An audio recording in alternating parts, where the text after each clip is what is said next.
20세기 후반부에요. 1992년부터 95년까지 세계화 경험한 건데요. 최악의 내전이라고 하는 보스니아 내전이 있었습니다. 이 보스니아 내전은 세르비아인들과 크로아티아 보스니아인들 사이에서 벌어진 내전입니다. 내전이고요. 이것을 통해 내전이 일어났을 때 당연히 굉장히 많은 피해가 있었겠죠. 근데 이 피해가 정말 좀 많이 심했습니다. 10만 명 이상의 사람이 죽게 되고요.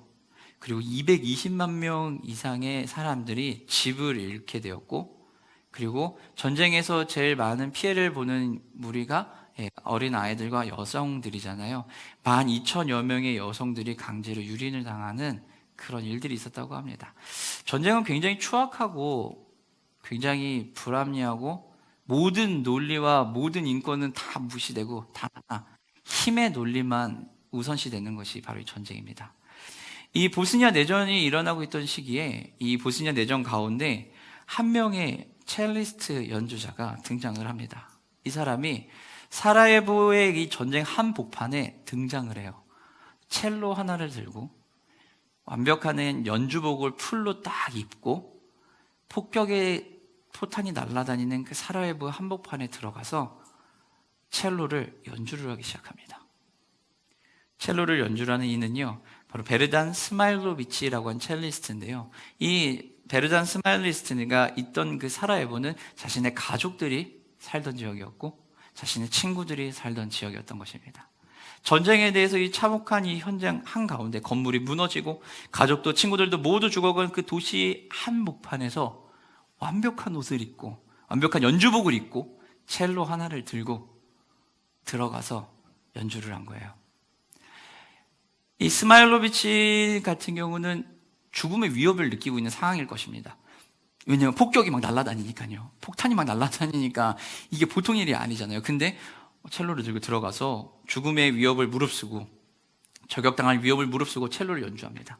비통함과 굶주림 속에 있던 사람들이 그 연주를 듣고 한 명씩 한 명씩 밖으로 나와서 그리고 그 순간만큼은 전쟁이 멈추게 됩니다. 베르단 스마일로비치는 어떻게 그런 일들을 할 수 있었을까요? 베르단 스마일로비치는 자신이 가지고 있던 생각 가운데 많은 것들이 있었겠지만 전쟁의 한복판에 들어가서 자신의 신념과 가치를 투영해서 그것을 보여줬던 것입니다. 사랑하는 성도 여러분, 우리가 살아가고 있는 이 삶에서도 우리도 마찬가지로 그러한 완벽한 위기 속에서도 찾아와서 우리에게 신념을 보여주시고 우리의 모든 어려움 가운데 멈추게 해주시는 분이 있다면 어떨 것 같습니까? 우리는 당연히 그런 그분을 찾아갈 것이고요. 그리고 우리는 아마 궁금할 거예요. 어떻게 그것을 표현할 수 있을까라는 겁니다. 우리는 이미 모두 알고 있어요. 예수님이 우리에게 그렇게 오셨다는 거 알아요. 그런데 우리가 다시 한번 생각해 봐야 될 거는 예수님이 그러면 어떻게 이 땅에 오셨냐라는 겁니다. 어떻게 우리의 삶에 오셔서 어떻게 그 일이 내 삶에서 해결이 되냐는 거예요. 세상 가운데 오셔서 예수님이 세상을 구원하셨다는 거 우리는 이미 알고 있어요. 다 알고 있는데 그럼 내 개인의 삶에서는 하나님이 어떻게 역사하시냐는 겁니다. 이 땅에 하나님은 하나님의 사랑을 보여주셨는데 그 사랑이 그러면은 나에게는 어떤 영향을 줄까요? 우리의 신앙은 그러면 어떻게 이루어지고 우리는 그럼 그것을 어떻게 드러내고 어떻게 살아갈 수 있을까요? 오늘 보면 16절에 보면은요, 우리가 너무 잘 아는 말씀이시죠. 하나님이 세상을 어떻게 사랑하셨다고요? 이처럼 사랑하셨다고 합니다. 이 이처럼이라고 하는 단어가 하나님이 우리를 향한 그 사랑의 정도를 보여주는 거예요. 이 이처럼이라고 하는 단어는 앞부분의 내용에 대한 정리가 아니라 그것도 있을 수 있겠지만 더 중요한 부분은 하나님께서 우리를 얼마만큼 사랑하시는지에 대한 그 사랑의 정도를 보여주시는 표현이 바로 이 이처럼의 사랑입니다. 우리가 아는 것처럼 3장 1절부터 15절까지 내용은 니고데모와 예수님의 대화였습니다. 니고데모를 통해 가지고 어떻게 해요? 예수님이 구원에 대해서 이야기를 하시고 구원의 주체가 누구인지도 알려주시고 구원이 이미 구약에서부터 예언이 되어 왔다라는 것도 다 얘기를 하셨습니다. 민수기의 사건들 그리고 에스겔서의 환상을 통한 이 모든 것들을 통해서 예언을 통해서 하나님께서 어떻게 해요? 구원하실 계획이 있고 그 일이 일어난다라는 걸 알려주셨어요. 그러면 그 일이 이제 어떻게 일어나냐? 바로 하나님이 이처럼 우리를 사랑하셔서 하신다라는 겁니다. 이처럼이라고 하는 것은요, 하나님의 정도예요. 이 사람은 하나님이 보여주신 그 사랑은요, 모두에게 열려있지만 또 모두가 받아들일 수 있는 것이 아니라는 겁니다. 하나님이 이 사랑을 보여주신 것은요, 누구에게냐면요, 이 세상에게 보여주신 거예요. 그리고 특별히 지금 본문에서는 누구에게요? 하나님의 백성들에게 보여주신 사랑이에요. 하나님의 백성들에게 보여주신 사랑인데, 이 하나님의 백성들은 어떤 사람들이죠? 하나님과 언약을 맺은 사람들이에요. 하나님과 언약을 맺은 사람들입니다. 이 언약을 맺은 사람들인데, 이 유대인들이 언약을 맺었잖아요. 근데 이 유대인들이 어떻게 했죠? 언약을 맺은 이 유대인들이 언약을 파기해요. 유대인들이 가지고 있는 제일 큰 중요한 사상이 하나 있죠. 그게 바로 뭘까요? 선민 사상이에요. 나는 구원받은 하나님의 백성이다. 이 선민 사상으로 인해서 하나님이 주신 약속에 대해서 하나님이 지키라고 한 약속이 지키지를 않고 오히려 어떻게 해요? 그냥 자기들이 원하는 대로 살아요. 자기들의 행동을 따라 자기들이 만들어 놓은 율법과 규칙에 따라 살아갑니다. 그러면서 점점 어떻게 해요? 하나님 말씀대로 안 살기 시작하죠. 언약이 파기가 되는 거예요. 언약이 파괴가 됐다라는 것은요, 계약이 깨진 거예요. 계약이 깨졌다라는 것은 하나님이 더 이상 그들에게 축복을 하지 않으셔도 된다는 얘기예요. 그런데 하나님이 어떻게 해요? 그 이스라엘 백성들에게 다시 한번 나타나신 거예요. 다시 한번 사랑을 보여주셨다라는 겁니다. 언약을 파기한 세상을 향해서 하나님이 과분한 사랑을 보여주시겠다라는 거예요. 이처럼의 사랑은 그냥 생각하는 사랑이 아니라 하나님이 보여주시는 과분한 사랑을 보여주시는 거예요. 여러분이 생각하시고 여러분이 경험한 사랑 중에서 가장 큰 사랑은 무엇이 있을까요? 인간이 느낄 수 있고 인간이 줄 수 있는 가장 큰 사랑은, 얻을 수 있는 사랑은 뭘까요? 당연히 부모님이 우리에게 주신 사랑일 거예요. 그렇죠? 그런데요, 이 부모님이 우리에게 주신 사랑은 모든 세대를 통틀어 다 동의할 거예요. 웬만한 사람들은, 보통의 사람들은 다 동의할 겁니다. 안 그런 분들도 있겠지만요, 가능한 웬만하면 다 동의할 겁니다. 그리고 이것은요, 대부분 다 어떻게 해요? 머리로 일단 동의를 합니다. 지적인 부분에 동의를 해요. 그러나 우리가 진짜 부모님이 나를 어마어마하게 사랑하신다는 것을 아는 대목은 언제일까요? 내가 그 사랑을 경험할 때예요. 그리고 내가 사랑을 받았다라는 거를 깨달았을 때예요. 그게 대부분, 이제 저의 경우에는요, 결혼을 하고 자녀를 낳고 자녀를 키우다 보니까 피부로 확 와닿더라고요. 그리고 어머니에 대한 것뿐만 아니라 제가 아버지한테 어떻게 잘못했는지에 대한 부분도, 제가 당시에는 크게 잘못한 건 없었지만, 그런 작은 행동들 하나가 우리 아버지에게 굉장히 큰 상처가 될 수 있었겠구나라는 생각이 아이를 키워보니까 알겠더라고요. 경험해 보니까 부모님이 정말로 나를 사랑하셔서 인내해 주시고 참아 주셨구나라는 거를 내가 경험하니까 알겠더라고요. 이 사랑을, 내가 받은 그 사랑을 표현을 하려고 하니 깝깝하더라고요. 첫 번째, 안 되겠더라고요. 이걸 어떻게 하지? 이 생각밖에 안 들더라고요. 경험을 하면 그걸 알아요. 이처럼의 사랑도요, 하나님이 우리에게 어마어마한 사랑을 부어주셨거든요. 그러나 이처럼의 사랑도 모든 사람에게 동등한 게 다 어마어마한 게 아니라 경험한 만큼밖에 몰라요. 하나님은 언약 관계에서 하나님의 백성들이 잘 살아가기를 원하시고 그 언약 관계를 신실하게 지키신다고 얘기하셨어요. 그래서 하나님은요, 언약 백성들이 그것을 지키지 못해도 하나님은 언약 관계의 신실함을 유지하셔야 하기 때문에 의무를 지키시기 위해서 사랑을 보여주신 거예요. 그게 바로 이처럼의 사랑이에요. 그 이처럼의 사랑의 결정판이 뭐예요? 예수님이 이 땅에 오셔서 십자가에 죽으신 사건이라는 거예요. 예수님이 이 땅에 오셔서 십자가에 죽으신 그 사건, 그 사건으로 인해서 하나님이 우리에게 보여주신 사랑이 어마어마하다는 것을 알게 하셨어요. 그런데 우리는 그거를 다 경험하지 못했어요. 예수님이 오셨다라는 걸 경험하지 못한 게 아니에요. 내가 구원받았다는 걸 경험하지 못한 게 아니라 그 사건이 얼마나 큰 사건이고 나에게 영향을 주는지 그거를 우리는 완전히 모른다는 거예요. 하나님의 아들을 보내셨다라는 것은요, 하나님의 아들을 보내시고 구원하셨다라는 것은요, 이제 그 구원의 여정의 시작이 일어났다라는 거예요. 그 과정이 시작이 됐다라는 것이고, 그리고 하나님께서 우리의 삶 속에서, 내 일상 속에서 하나님이 일을 하시겠다라고 하는 사역의 시작을 선포하신 거예요. 예수님이 오셨어. 그러면 끝이 아니라 내가 왔으니 이제부터 본격적으로 우리의 삶을 다스리고 만져주고 형통하게 해줄게 라는 시작의 사인을 보내주신 거예요. 끝난 사건이 아니라는 거예요. 이제부터 시작이 됐다라는 겁니다. 구원의 주체는 그러니까 누구예요? 바로 하나님이시라는 거예요. 누가 아들을 보냈으니까요? 하나님이 아들을 보냈으니까요. 아들은 하나님이 보내셨기 때문에 온 거예요. 그래서 이 구원의 시작점도 하나님이시고 구원의 사역을 감당하시는 분도 하나님이시고 그 구원의 주체도 하나님이시라는 거예요. 우리는 그럼 어떻게 하면 돼요? 가만히 있는 우리는요, 그냥 받으면 되는 거예요. 이런 상황에서는 구원이 이루어지기를 원하시는 분은요, 수혜를 받는 우리가 아니라 구원하시겠다고 하는 분이 훨씬 더 큰 의미와 훨씬 더 많은 에너지와 훨씬 더 큰 원함을 가지고서는 다가오신다라는 거예요. 구원의 성취를 원하는 것은요, 오히려 우리보다 하나님이 더 크시다는 거예요. 하나님 너무 사랑하셔서 우리를 구원하시겠다라는 걸 보여주는 거예요. 그러면 아마 어쩌면은 예수를 믿지 않거나 또는 잘 모르거나 하는 분들은 얘기할 거예요. 내가 받기 싫으면 안 받아도 되는 거 아닌가라는 거예요. 또 하나 이런 거죠. 내가 원치 않는데 왜 나한테 준다고 그러고서는 생색내는 거야 라고 생각하는 사람이 있을 수 있어요. 그렇잖아요. 내가 언제 구원해달라고 했어요? 라고 얘기할 수 있잖아요, 우리는. 근데 여러분 바꿔서 생각해 보시면 돼요. 왕이 있고요, 신하가 있어요. 왕이 있고 백성이 있어요. 왕이 백성에게 좋은 거를 주겠다고 하는데 한 명 한 명 돌아다녀가면서 너 이거 받으면 진짜 좋은데 내 마음이 이만큼 큰데 너 이거 좀 받아줄래? 라고 얘기하는 왕이 있을까요? 조금 더 현실적으로 얘기해 볼게요. 여러분이 다니고 있는 일터 직장에서 대표이사급 되는 이사진들이나 사장님이나 대표이사가 말단 직원에게 가서 그런 거야.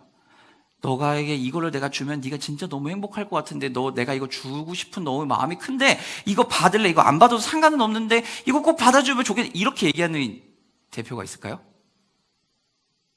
이거를 줄게 라고 얘기하죠. 이거 받으면 좋아 라고 얘기를 하죠. 거기에 대해서 받든 안 받든 그거는 뭐예요? 아무 상관이 없어요. 준다. 그리고 밑에 사람들은 어떻게 해요? 직원들은 받는다예요.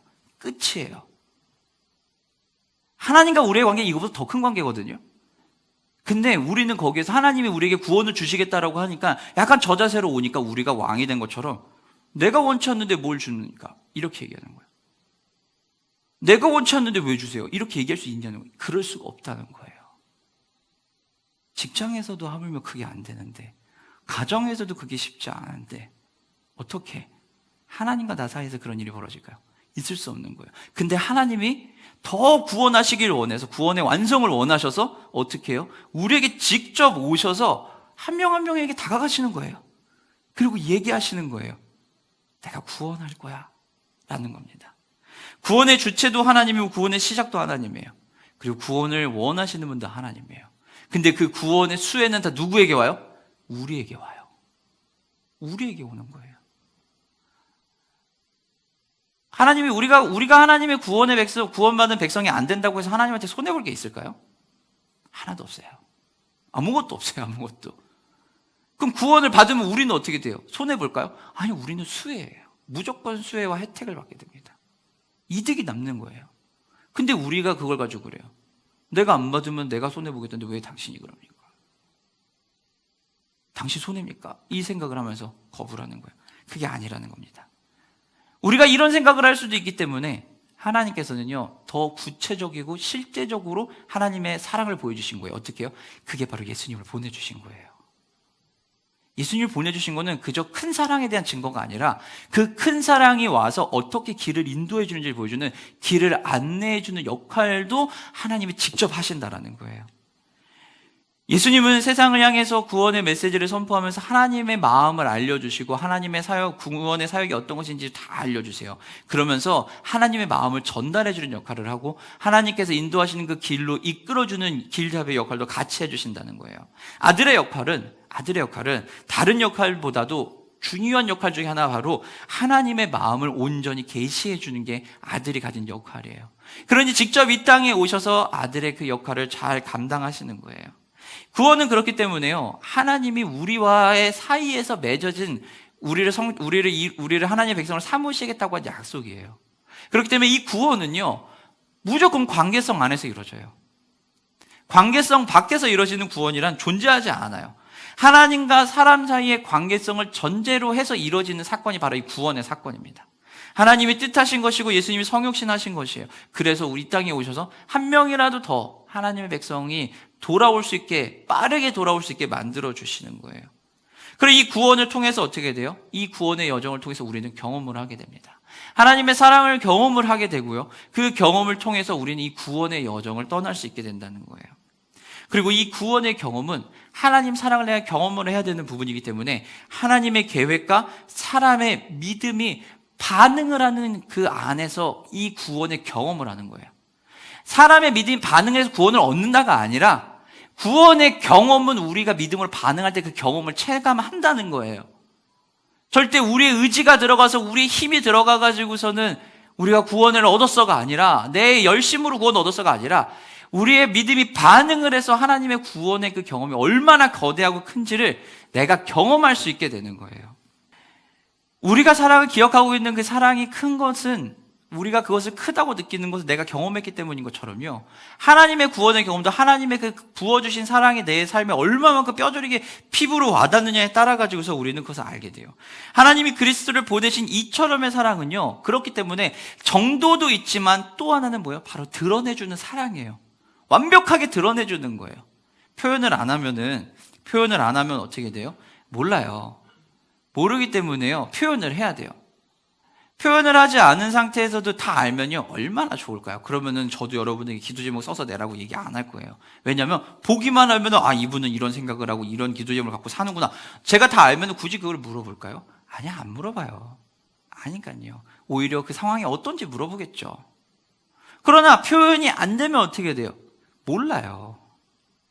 우리는 기본적으로 표현되지 않고 드러나지 않으면은 알 수가 없습니다. 그렇기 때문에 하나님께서는 그걸 아시기 때문에 우리에게 하나님의 사랑을 직접 드러내신 거예요. 드러내셔서 하나님 직접 오셔가지고서는 우리에게 그 길을 알려주시고 그걸 경험하게 하시는 거예요. 사랑을 경험하니 그 구원의 과정에 우리는 반응을 하게 되겠죠. 그것이 바로 여러분 믿음의 반응이에요. 그 믿음의 반응은 행동으로 드러난다는 겁니다. 믿음이 있는데 어떻게 행함이 없을 수 있을까? 믿음이 있는데 행함이 없다? 일어날 수가 없는 사건이에요. 믿음이 있으면 행함은 반드시 나타나요. 믿음과 행함은 절대 분리되지 않습니다. 가끔 우리는 얘기해요. 뭐라고요? 내가 믿음이 약해서, 믿음이 작아서 아직 그 일들을 다 감당하지 못해 라고 얘기할 수 있어요. 그런 분들도 있고 정말 그러기도 하고요. 그것은 뭐냐면요. 내가 아직 하나님에 대한 사랑을 경험이 작다는 거예요. 그리고 내가 아직 하나님에 대해서 잘 모른다라는 거예요. 믿음이 있으면은요, 작은 반응이든 큰 반응이든 나올 수밖에 없어요. 근데 믿음의 반응이 나오지 않으면서 믿음이 작아서 그렇다? 아니요. 아직 하나님을 모른다라는 거예요. 진리를 모르기 때문에 행하지 못하는 거예요. 진리를 알면 행할 수밖에 없어요. 진리를 알기 때문에 행하는 거예요. 그 진리를 우리에게 알려주신 분이 누구예요? 바로 예수님이에요. 그 예수님이 오늘 본문에 어떻게 오셨죠? 빛으로 오셨다라는 거예요. 빛으로 오셔서 빛을 비춰주신 거죠. 사랑하는 성도 여러분, 빛의 속성은 어떤 게 있습니까? 빛은요, 드러나게 해줍니다. 어두움을 물러가게 하면서 내 안에 그 닫혀져 있던 것들을 드러나게 해주는 거예요. 어둠은 어떤 거라고 그랬죠? 밤이 있었잖아요. 우리 3장 상반부에 보면은 니고데모가 언제 나타났다고요? 밤에 왔잖아요. 근데 그 밤은 뭐라 그랬죠? 모든 거를 가리는 입장이랬잖아요. 모든 거를 가리는 건데 빛은 모든 거를 밝혀주는 거예요. 덮여있던 모든 거를 열어주는 역할을 하는 게 바로 빛이에요. 빛은 실체를 드러나게 해줘요. 빛은 실체를 드러나기 때문에 빛이 딱 임하면은요, 우리는 무조건 반응해요. 둘 중에 하나예요. 수용하든 거부하든. 둘 중에 하나입니다. 무조건 둘 중에 하나에 반응을 해요. 빛을 받아들이고 그 빛으로 나아가든지, 아니면 빛을 받았을 때 그것이 싫어서 거부하고 어둠으로 더 들어가든지. 우리 둘 중에 하나의 반응을 하게 됩니다. 빛에 대한 반응은 두 개예요. 거부하냐, 나아오냐라는 겁니다. 거부하는 반응을 우리 본문에서는 뭐라고 표현하냐면요, 악을 사랑하고 악을 행한다고 얘기하는 거예요. 어둠의 자리에 들어가게 되는 거죠. 구원을 거절하는 부정적인 행위예요. 거부하는 거예요. 하나님의 구원의 사랑의 구원이 왔더니 그것이 감당하지 못하니까 피해버리는 거예요. 그럼 어둠에 들어가면 어떤 상황이 벌어질까요? 어둠에 들어가는 것은 모든 것을 덮는 거라 그랬잖아요. 덮으면은 여러분 생각해 보세요. 어둠의 공간에 있어요. 그러면 누가 보여요? 안 보여요? 안 보이죠. 아무것도 안 보여요. 그럼 누구만 의지해요? 나만 의지해요. 나만 의지해요. 나만. 어둠에 있다는 것은, 악을 행한다는 것은요, 그것을 거부한다는 것, 빛을 거부한다는 것은요, 나만 생각하는 삶을 사는 거예요. 자기 중심적인 삶이에요. 자기 욕망이 가득한 삶이에요. 나만 중요한 거예요, 나만. 왜냐하면 나만 운신할 수 있으니까요. 상대방에게 뭘 해줄 수 있어요. 그러나 그것도 무엇을 위해서요? 나를 위해서 하는 거예요. 상대방의 도움이 오는 걸 받아들이고 그 사람의 감사도 표현해요. 왜요? 나를 위해서요. 어둠에 있는 삶은요, 빛을 거부하고 사는 삶은요, 나 자신만을 위한 자기에 집중하는 삶을 사는 겁니다. 자기에 집중하는 삶은요, 어둠에서 자기만 보며 살아가는 삶이에요. 이 자기에 집중하는 삶은요, 빛을 거부해요. 그가 본능적으로 빛을 거부하고 싶어서가 아니라 우리 안에 깔려있는 무엇 때문에요? 죄의 본성 때문에, 속성 때문에 그래요.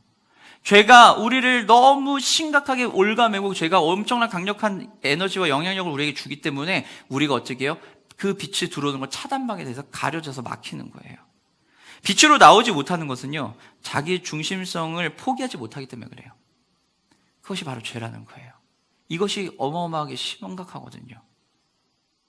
이 죄는요, 그 모양이 어떤 식으로 나오냐면요, 우리에게 많이 일상적으로도 나와요. 게으름으로 나오고요, 불성실로 나오고요, 그리고 욕심과 욕망으로 튀어나오고 불안과 초조함으로 나와요. 처음에는 열심히 해요. 우리가 흔히 얘기하죠. 뭐라 그러죠? 작심삼일이라고 하잖아요. 처음엔 열심히 해요. 근데 3일을 못 넘겨요. 왜요? 내 안에 있는 나를 누르고 땡기는 편안함과 안일함의 죄가 나를 못 움직이게 만드는 거예요. 신앙도 마찬가지예요. 결단을 해요. 연초에 결단을 하고 열심히 하겠다 다짐을 해요. 자, 그래서 바싹 열심히 해요. 그런데 3개월이 지나고 4개월이 지나고 봄이 지나면서 여름이 넘어가면서 어떻게 돼요? 흐지부지 돼요. 그러면서 사그락 사라집니다.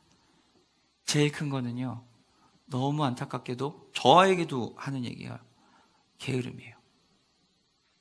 그리고 내가 너무 많아졌기 때문에 자기가 자기 중심성에 빠져있기 때문에 빛이 들어오는 그 자리를 모든 걸 다 차단시켜버린 거예요. 그러니 어떻게 될까요? 상황 속에서 하나님을 예배하는 건 하나님을 알아가는 시간들이 점점 빠져나가는 거예요. 환경과 상황이 우리를 힘들게 하고 어렵게 하는 거 알아요. 어렵게 하는 거 아는데, 그리고 우리를 타이트하게 쪼이는 것도 아는데, 그 과정 속에서 시간을 늘린다 줄인다의 개념이 아니라 내가 얼마만큼 하나님을 더 생각하고 얼마만큼 예수님의 마음을 알려고 노력하고 예수님의 마음을 알기 위해서 내 시간을 어떻게 활용하는지에 대해서 우리가 고민하지 않는다는 거예요. 그리고서는 일상에 주어진 틀에 맞춰서 쭉 흘러가면서 남은 시간은 무엇을 위해 쓰죠? 나 자신을 위해서 쓰기 시작해요. 나 자신을 위해 쓰는 게 나쁜 건 아니에요. 그러나 그 자신을 위해서 어떻게 해요? 하나님을 아는 시간도 거기에 같이 포함이 돼야 돼요. 나를 위해서 사용하면서 그 시간에 하나님을 아는 시간도 들어가야 되고, 내가 업무를 하는 시간을 통해서 하나님을 아는 시간도 같이 들어가야 돼요.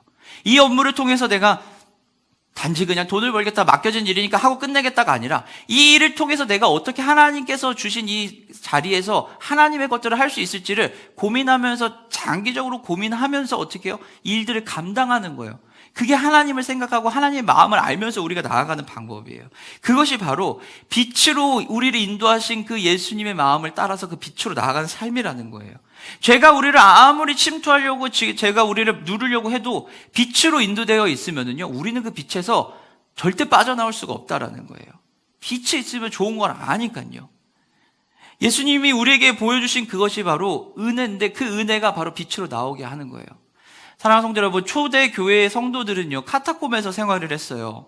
카타콤은 다 알다시피 지하 벙커예요. 지하에서 로마나 이런 로마 군사들이 어떻게 주기로 들어오는 것들을 자신들을 보호하기 위해서 땅굴을 파서 살았단 말이에요. 거기에서 태어난 아이들도 있고 거기에서 평생 산 아이들도 있었는데, 이 아이들은요, 밖에 나가면 죽어요. 왜냐하면요, 눈이 빛을 못 받아들여요.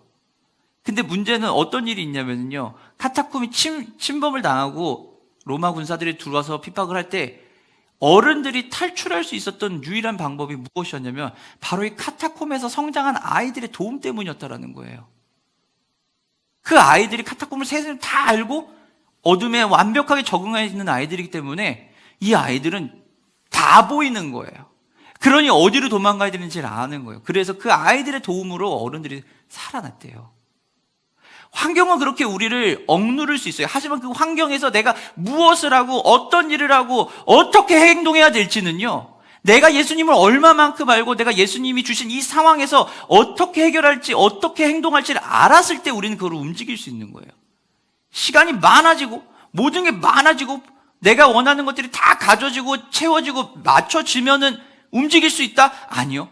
그것이 없어도 우리는 일을 할 수 있는 거예요. 우리는 우리에게 맡겨진 것을 감당할 수 있는 거예요. 왜냐하면 그 상황에서도 우리는 예수님을 생각하고 하나님의 마음으로 가니까요. 그러니 우린 그 일을 할 수 있는 거예요. 환경이 쉽다 어렵다의 개념이 아니에요. 힘들어도 우리는 하나님이 우리에게 마음을 알려주셨고 그 마음을 알기 때문에 감당할 수 있는 거예요.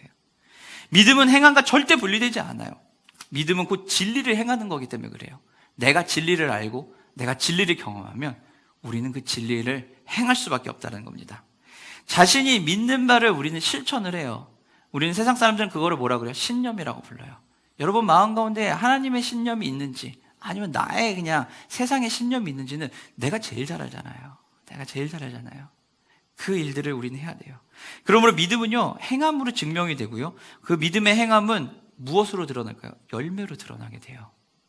믿음은 행함으로 증명이 되고 그 믿음은 열매로 나타나게 됩니다. 다시 말해서 믿음은 진리를 행하는 열매를 맺고 불신은요, 악을 행하는 열매를 맺는다라는 겁니다. 경험하면 그것을 하게 돼요. 여러분 지금 어디로 가고 있는지, 어떻게 해야 되는지, 무엇을 해야 되는지, 어떠한 방향으로 가야 되는지 모르거나 또는 그냥 늘 있던 일상의 패턴대로 흘러갈 수도 있어요. 그러면 우린 이 자리에서 이 대목에서 한 번 더 묻는 거예요. 예수님은 지금 나에게 어떠한 빛을 비춰주시고 인도해 주시냐라는 거예요.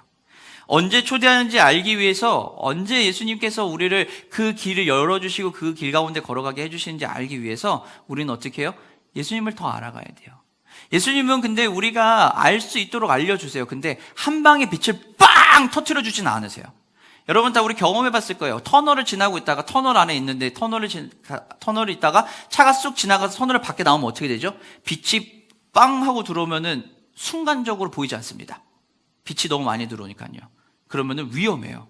예수님도 똑같아요. 우리에게 그렇게 행동하진 않으신다는 거예요. 우리가 세세하게 세밀하게 움직일 수 있도록 조절해 가시면서 우리를 주님의 길로 인도해 주시는 거예요.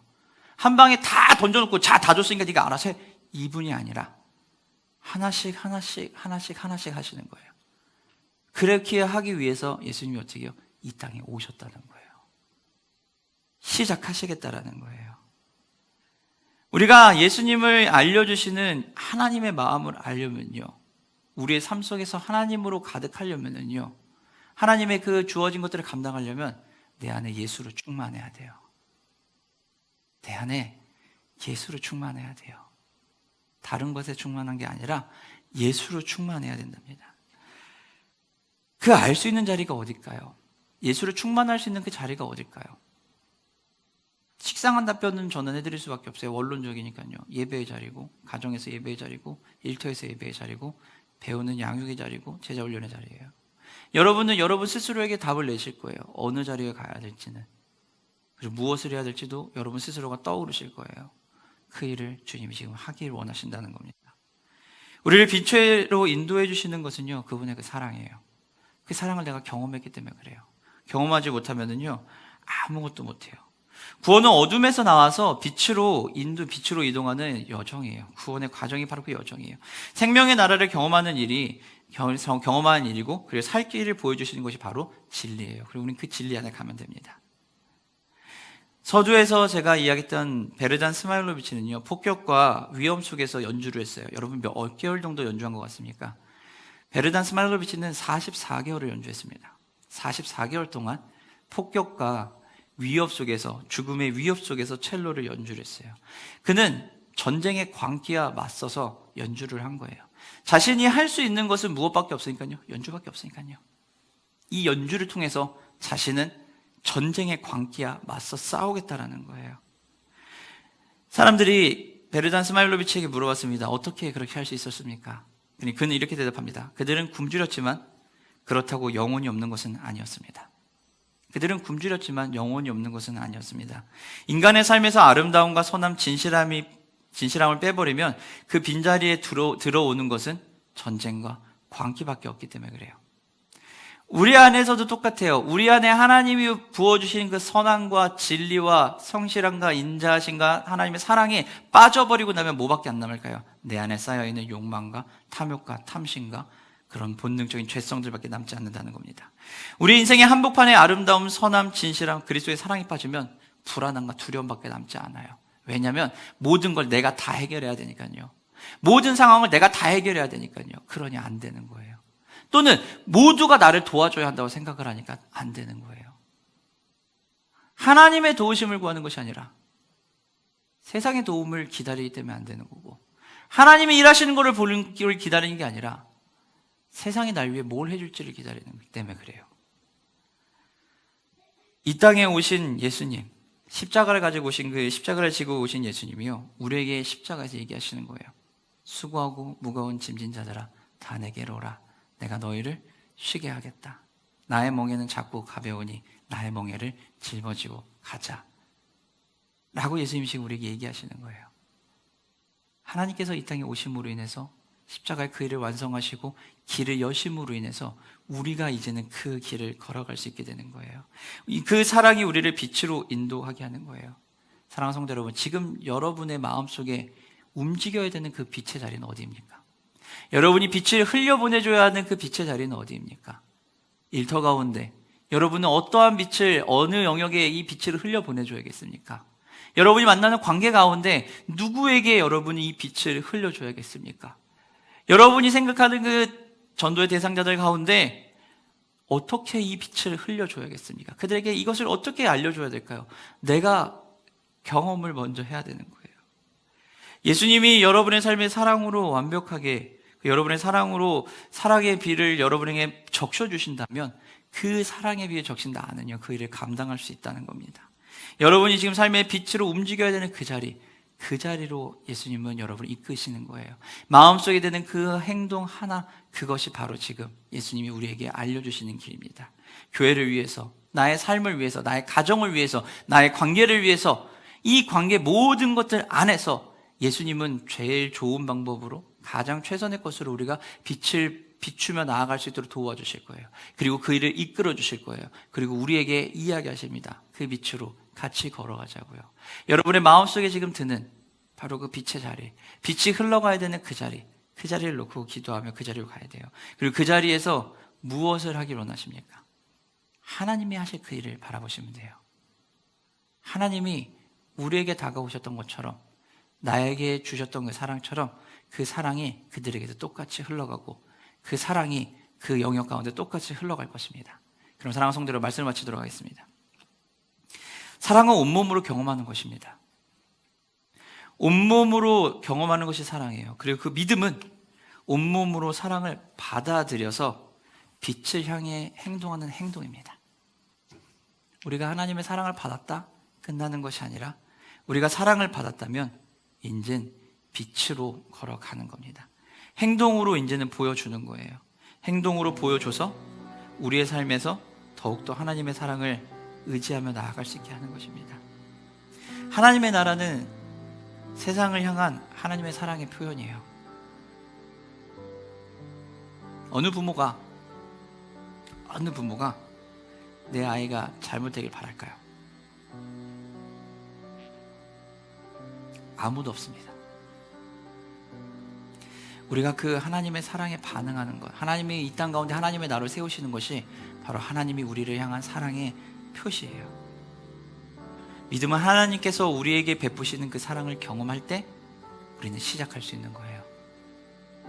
그렇기 때문에 하나님의 은혜가 우리에게 먼저 올 수밖에 없는 거예요.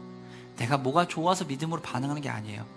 사랑을 경험했기 때문에 믿음으로 반응할 수밖에 없는 거예요. 믿음은 사랑으로 역사하는 거예요. 내가 믿음이 없다? 아니요. 내가 하나님의 사랑이 더 필요하구나 지금. 내가 연약한 존재라서? 아니요. 내가 하나님의 사랑을 더 많이 받아야 되는 존재구나 라고 우린 생각을 해야 돼요. 내 능력으로 할 수 있지가 아니라 바로 하나님의 능력을 하나님의 사랑을 하는 겁니다. 하나님의 사랑의 대상은요 바로 여러분들이에요. 그리고 바로 우리 교회예요. 그리고 바로 우리가 살고 있는 삶의 영역이고 이 세상이에요. 하나님의 그 사랑이 이 땅 가운데 온전히 일어날 수 있도록 우리는 해야 돼요. 그렇기 때문에 우리의 신앙은 만남과 동행하는 것이고 그리고 변화의 여정을 살아가는 것입니다. 여러분의 인생에서 주님이 인도하시고 비춰주신 그 빛의 자리에서 그 빛을 드러내며 살아가신 여러분 되시기를 주님의 이름으로 축원합니다.